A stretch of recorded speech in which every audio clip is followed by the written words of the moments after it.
Senua, the outcast who became a warrior, who faced her demons and challenged the gods for her lover's soul, has accepted the voices, the furies, as part of herself.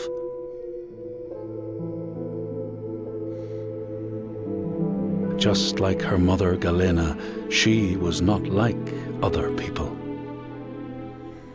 She saw and heard the world differently. Her father Zinbel told her she was evil, tainted by the sin of her mother. Tormented and afraid, she retreated from the world. Until love broke through like the rays of a new dawn. In Dillion's acceptance, she could live again. He gave light to her mind and freed a warrior from her body. But the voice of her father stayed with her, reminding her of her curse. And when the plague came to her land, the people blamed Senua. She took her darkness with her, banishing herself to the wilds. So she was not there when the Northmen massacred her people and sacrificed Dillion to the god of hell. Senua's torment was so deep that the world around her fell away. She took the head of her beloved, the vessel of his soul, and vowed to go to hell herself to save him. Through mist-shrouded horrors, she fought to find the secret path that would lead her to the very gates of hell. But the way was marked by fire and illusion.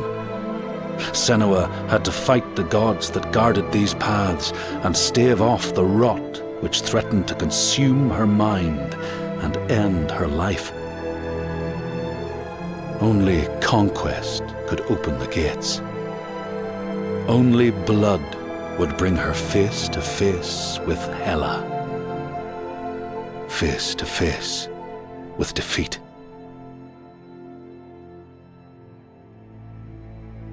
Once again, Senua was engulfed in darkness, lost in a maze of misery and confusion, until Dillion's voice led her to the promise of victory. A sword that could kill a god. To win the sword, Senua would drown in her darkest memories, pulling at the shards lodged in flesh, mind, and soul. She pressed deeper into the underworld, resisting its grasping hands and deafening cries, until she found her prize before the guardian of Hell's gates.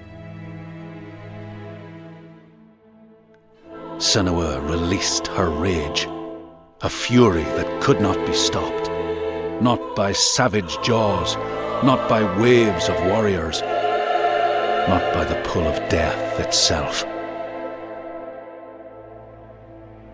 In defeat and desperation, Senua begged for her beloved's release. But a sacrifice must be made, and burdens cast away. Senua's fate was never in the hands of the gods, but in her own.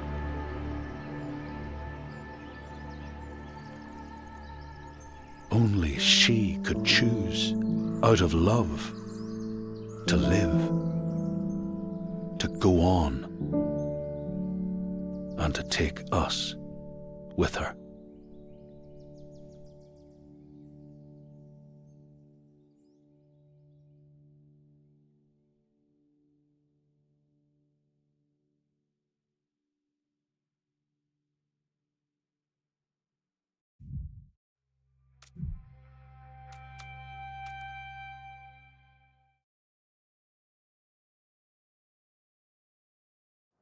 Do not forget my stories, Senua. I am with you still. Out of hell you have come, and now find yourself in Midgard, the world of men. Do not think it any less dangerous for that. Your path has taken you far from home, across the boundless sea, and you must go on to the heart of this place, to the heart of man.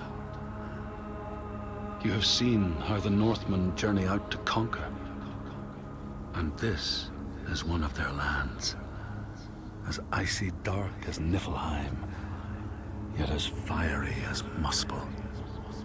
It has not long been claimed, and they try still to tame it.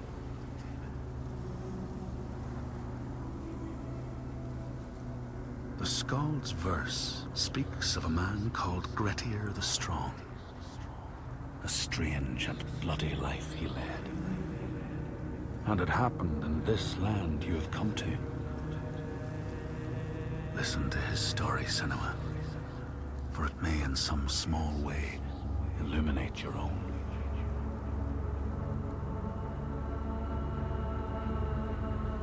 The Skalds say that in Grettir's time, a nearby farm was plagued by hauntings. A shepherd called Glamour was killed by some evil force, found dead in the snow, bloated and black. His body could not be taken to burial, because he was held fast to the ground. So it was left. 3 days after his death, the body was missing.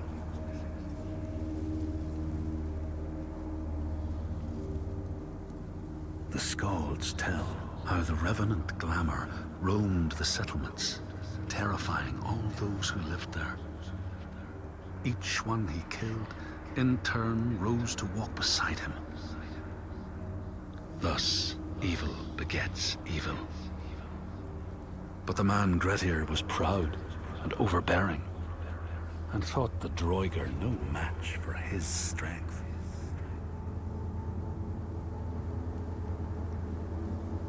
The Skalds say that Grettir fought and killed the Droigar Glamour, but not before Glamour had cursed him. His strength would be turned against him, his deeds bring death and exile, and he would be always before Grettir's eyes, making him afraid to be alone. He saw all sorts of phantoms wherever he looked, and thus people who see things that aren't there are said to have Glamour's eyes.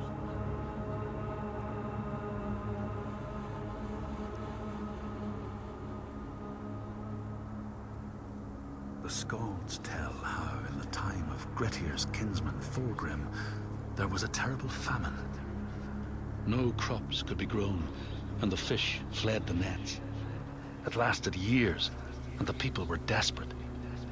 There was no respite even in spring, since terrible gales from the north would rise up and set in for weeks.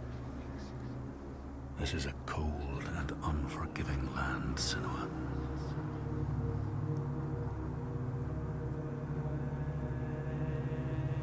In the time of famine, at the place known as Rifskar, Thorgrim found a huge finback whale, beached and dead. His neighbor, Thorfinn, had already found it and was in the process of flensing it. But Thorgrim claimed it as his own. Thorfinn said he would not give it up without a fight.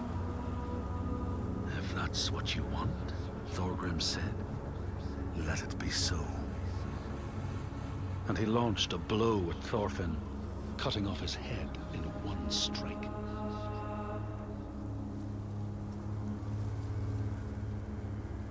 The Skalds say that the neighbors fought, armed only with the knives and axes they had brought to cut up the whale, even picking out the whale ribs to beat down their enemies. Thorgrim's men had loaded their boats with whale meat, but as they went to leave, one of their opponents struck Thorgrim's brother a fatal blow. And this is how hunger fates desperate men to come to blows, striking out against one another to survive.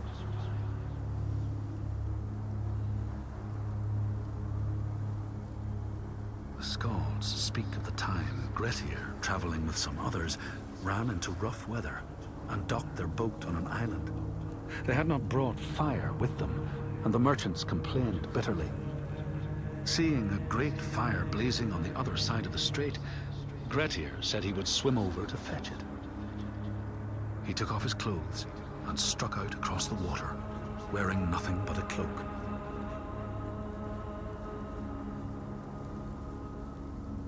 When Grettir came to the farm where the fire was burning, all was peaceful. By the time he reached them, his cloak was frozen stiff, and he looked like nothing more than some huge troll. The frightened farmhands struck out at him with the first things to hand, the burning logs from the fire. Grettir fought them off and got the fire he sought. But the sparks from the logs spread fire all over the house, and nobody survived the blaze.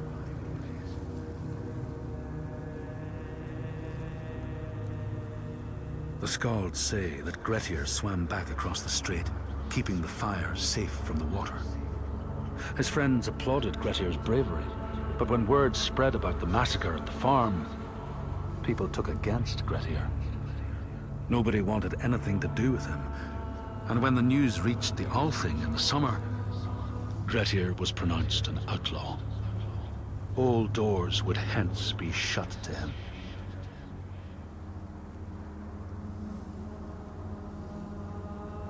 The Skalds speak of how Grettir, now an outlaw, took rest on the island of Haramsoy with a man called Audun. Grettir saw a great yellow glow like a fire rising from the ground. Audun told him it was coming from the burial mound of Kar the Old, who ever since he died had haunted the island, and warned him to stay away.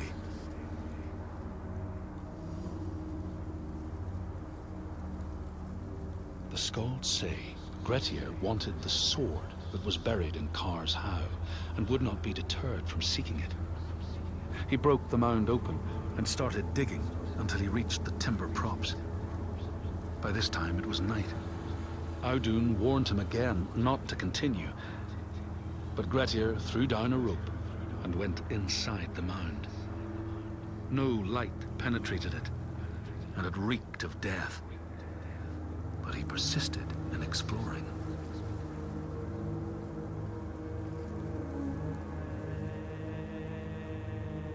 Grettir found the sword he was seeking, Kar's loom, buried in the grave mound. He went to leave, but before he could reach the rope, something grabbed him from behind, and Grettir realized the mound dweller would not let his treasure go. The two fought ferociously until Grettir got the advantage and chopped off the revenant's head. But Kar's loom would prove his undoing, fated to be the sword that killed him.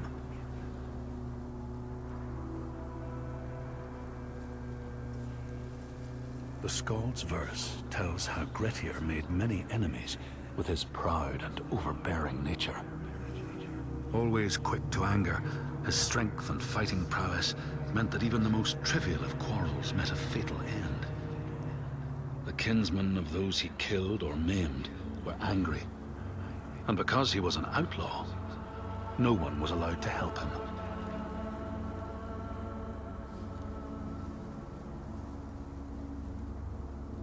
The outlaw Grettir fled to the island of Drangi. His enemies knew he was there, but he was still so strong and fierce, nobody could shift him. Thorbjorn, first among his foe, sent his foster mother to see Grettir. She was a Seithkona, and very wily. She enchanted a tree branch and sent it to wash up on Drangi. Grettir tried to cut it up for firewood, but his axe flew back and struck him in the leg. The wound blackened and festered, and Grettir feared his time was close.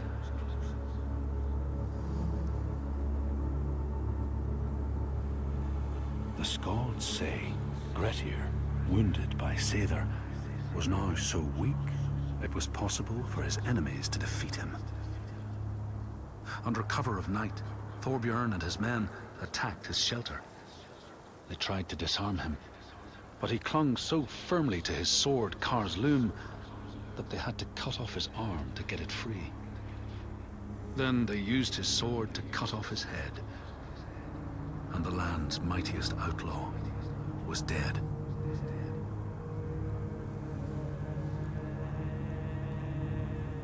As the Droigar glamour had predicted, all Grettir's brave and fine deeds brought him misery.